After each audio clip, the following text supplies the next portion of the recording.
Kita bersalawat kepada Rasulullah sallallahu alaihi wasallam. Ya Rabbi bil Mustafa baligh maqasidana waghfir lana ma madha ya wasi'al karami. Ya Rabbi bil Mustafa baligh maqasidana waghfir lana ma madha ya wasi'al Muhammadun sayyidul qawlaini wa thaqalain wal fariqaini min urbin wa min ajami. Ya Rabbi bil Mustafa baligh maqasidana waghfir lana ma madha wasi'al karami. Huwal habibul ladzi turja syafa'atuhu likulli hawlim minal ahwali muqtahimi. Ya Rabbi bil Mustafa baligh maqasidana waghfir lana ma madha ya wasi'al karami. Bismillahirrahmanirrahim. Marilah kita lanjutkan taklim kita, pembahasan kitab Kifayatul Atqiya. Sekarang masih halaman 27. Yang tengah. Saya 17,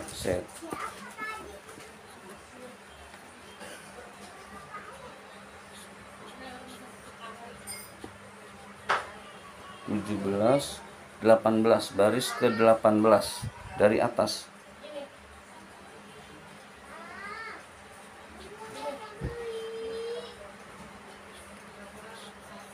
Ya. Waqala Abul Hasan.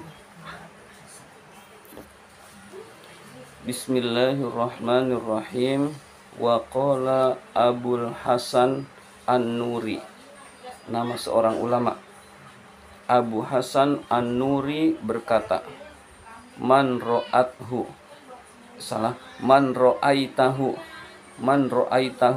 Barang siapa yang kamu lihat dia.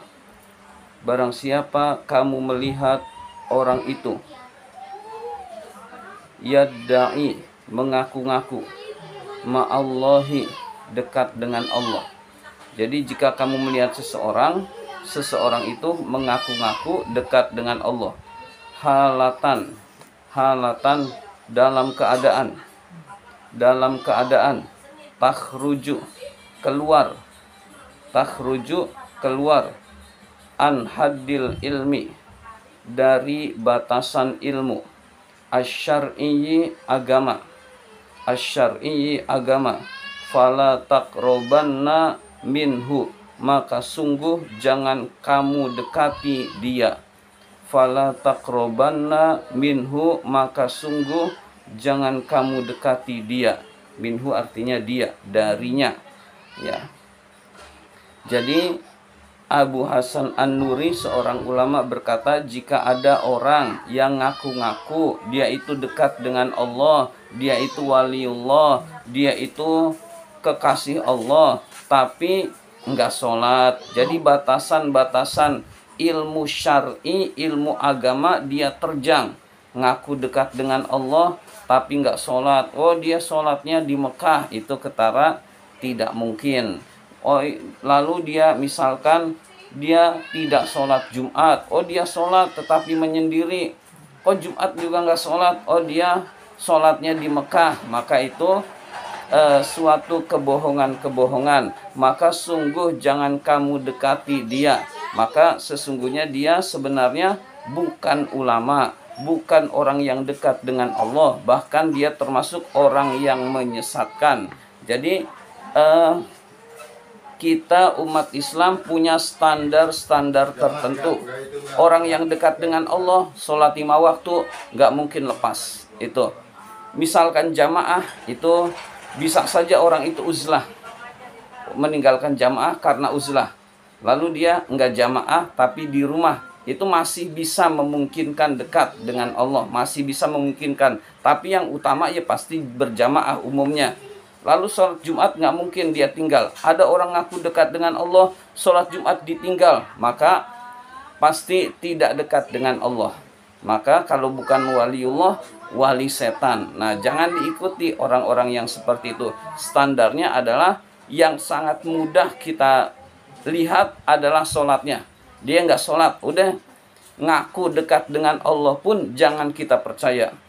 Ada orang yang ngaku dekat dengan Allah, lalu pas baca Al-Fatihah salah. Orang yang baca Al-Fatihahnya salah, sholatnya nggak sah. Sholatnya nggak sah, nggak diterima oleh Allah. Masa Al-Fatihah saja salah? Orang awam saja, anak-anak banyak yang bisa fasih. Maka dia jangan kita ikuti. Ya, jangan kita ikuti. Di antaranya misalkan Mama Gufron itu udah jelas-jelas itu sangat menyimpang. Jangan diikuti. Ya, zaman sekarang makin banyak penyesat ngaku ulama. Orang-orang yang menyesatkan ngaku ulama. Kita harus selektif terhadap ulama. Ikut ulama adalah ulama yang istiqomah. Ulama yang istiqomah itu ulama yang mengajarkan keikhlasan. Ulama yang mengajarkan amar ma'ruf nahi mungkar. Ulama yang mengajarkan takutnya hanya kepada Allah. Nah, itu ulama yang kita ikuti. Wa qala al-qutbu ar-rabbani. Wali kutub ar-rabbani. Itu ar-rabbani, orang yang mendidik. Wali kutub itu artinya pemimpin para wali. Pemimpin para wali, ar-rabbani, yang membimbing kepada Allah. Jadi ini julukan, kutub ar-rabbani itu julukan. Artinya adalah pemimpin para wali yang membimbing ke jalan Allah. Itu makna ar-rabbani. Sayyidi, junjungan kita, Syekh Abdul Qadir Al-Jailani, yaitu Abdul Qadir Al-Jailani. Jadi Abdul Qadir Al-Jailani itu pemimpin para wali sedunia. Jadi sedunia, nggak tanggung-tanggung. Jadi julukannya adalah Al-Qutub Ar-Rabbani Sayyidi Syekh Abdul Qadir Al-Jailani. Jadi wali kutub.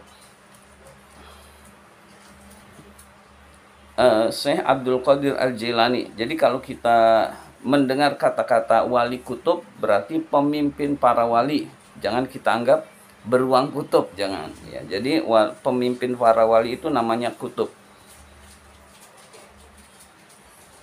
Qaddasallahu sirrahu, semoga Allah mensucikan hatinya. Sir artinya rahasia, maksudnya hati. Semoga Allah mensucikan rahasianya, maksudnya hati beliau, hati Syekh Abdul Qadir Al-Jailani.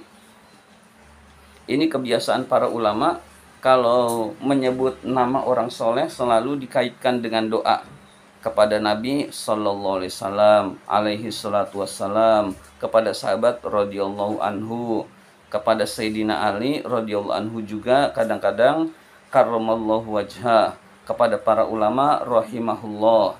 Lalu kepada Syekh Abdul Qadir Al-Jailani ada doa khususnya, qaddasallahu sirrahu.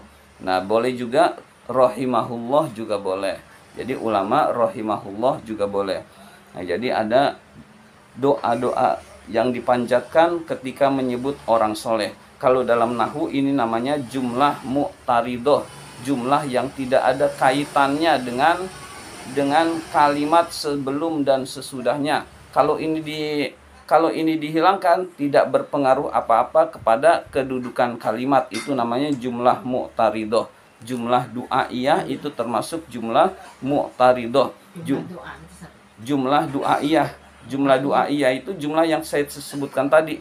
Yang kalau itu dihilangkan, tidak berpengaruh kepada kedudukan kalimat. Nabi Sallallahu Alaihi Wasallamnya dihilangkan di dalam kalimat, tidak berpengaruh kepada kedudukan kalimat-kalimat lain, begitu. Itu namanya mu'taridoh. Du'a'iyah itu ya doa, jumlah yang isinya kalimat doa. Di antaranya ini qaddasallahu sirrahu. Itsba'us syar'i, mengikuti ajaran agama. Mujibun adalah keharusan. kewajiban li sa'adatid daroini, untuk kebahagiaan dunia dan akhirat. Dar artinya negeri, daroin dua negeri, maksudnya dua negeri, dunia akhirat. Jadi menurut Syekh Abdul Qadir Al-Jailani, mengikuti ajaran agama adalah merupakan syarat kewajiban, syarat yang wajib, yang mutlak, yang harus dipenuhi untuk kebahagiaan dunia dan akhirat. Ada orang gak sholat, kelihatannya bahagia, dia gak bahagia. Kaya mungkin dia kaya, tapi bahagia tidak mungkin. Jadi ada orang gak sholat, nanti di akhiratnya masuk surga, lebih gak mungkin lagi.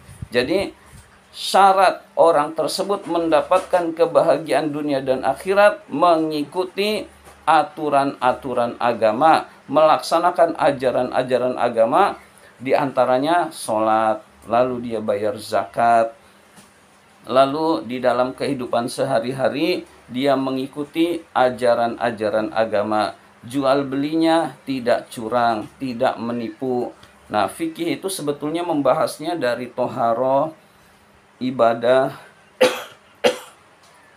sholat, puasa, zakat, sampai jual beli pun ada di dalam bab-bab fikih. Kadang-kadang kurang dibahas, tapi ajaran agama itu menyeluruh. Nah, itu kita harus pahami semua sehingga kita bisa melaksanakannya. Karena itu adalah syarat dari kebahagiaan dunia dan akhirat. Ihdzar, hati-hatilah, ayyukhrijaka, Allah mengeluarkanmu. Tunggu dulu, saya haus.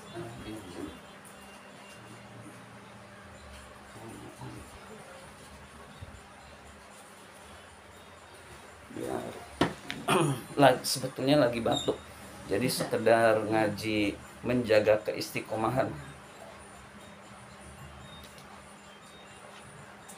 Maksudnya daripada libur. Bismillahirrahmanirrahim. Ihdzar, hati-hatilah, ayyukhrijaka, Allah mengeluarkanmu, min dairatihi, dari golongan Allah Subhanahu wa taala, dari golongan Allah Subhanahu wa taala. Iyyaka, hati-hatilah, antufariqo, kamu memisahkan diri, ijma'a ahlihi, berkumpul dengan ahli kebenaran, berkumpul dengan ahli kebenaran. Jadi Allah Subhanahu wa taala mengeluarkan seseorang dari golongan Allah Subhanahu wa taala dengan orang itu memisahkan diri dari kelompok yang benar. Ya, jadi memisahkan diri dari kelompok yang benar. Misalkan saya contohkan, misalkan kelompok yang benar, yang insya Allah benar adalah para habaib. Itu insya Allah benar.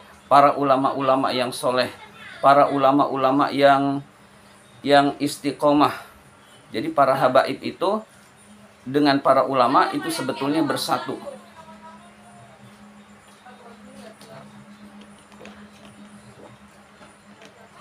Ada orang yang memisahkan diri dengan kelompok para ulama, yaitu dengan cara bergabung kepada kelompok yang mengadu domba ulama dan habaib.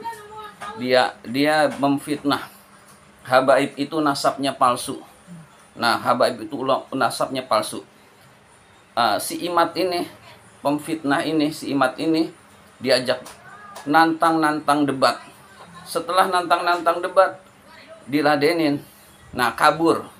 Dia nantang debat, diladenin, maksudnya udah ditentuin tempat-tempatnya, kabur lagi, sehingga dapat julukan Al-Kaburi. Sebetulnya dari segi nantang debat, lalu debatnya kalah, dia udah nggak berhak lagi menyatakan habaib itu nasabnya palsu, tapi dia terus. Nah, kelompok-kelompok ini makin banyak. Di antaranya kemungkinan besar dibayar oleh rezim ini. Nah, di antara yang masuk kelompok-kelompok ini termasuk Roma Irama. Nah, termasuk Roma Irama dukung Imat. Nah, itu orang-orang yang masuk kelompok-kelompok ini insya Allah itu orang yang memisahkan diri dari iya, yang ikut menjelek-jelekan habaib ya. Jadi ya kurang lebih seperti itu. Jadi Allah sedang memisahkan ini hak, ini batil. Usahakan kita tetap berada di yang hak. Insya Allah habaib itu, zuriyah Rasul itu, nasabnya saya yakin bersambung kepada Rasulullah. Sudah banyak bukti-buktinya. Cuman saya bukan ahli nasab sehingga tidak hafal. Kemudian dan banyak dukungan-dukungan dari ulama-ulama yang soleh, baik dari NU sendiri, bahwa benar habaib itu nasabnya asli sambung kepada Rasulullah. Nah, kita ikut ulama ini. Ikut para habaib, insya Allah kita termasuk orang-orang yang selamat. Nah, Allah menyesatkan seseorang dengan cara orang tersebut memilih dirinya tersesat, yaitu bergabung kepada kelompok yang membenci para ulama. Nah, kita jangan ikut-ikutan. Ya, kita jangan ikut-ikutan. Jadi hati-hatilah, di sini disebutkan hati-hatilah, jangan sampai Allah mengeluarkan kamu dari kelompok yang benar dengan cara kamu menolak diri, memisahkan diri dari kelompok yang istiqomah.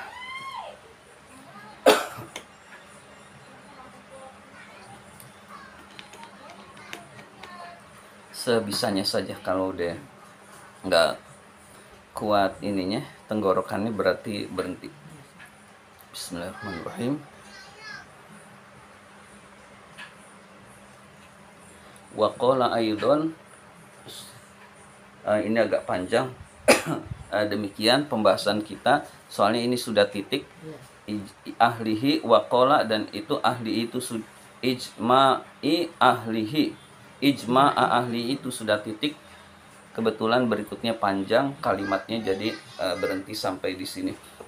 Demikian pembahasan Kifayatul Atqiya kali ini.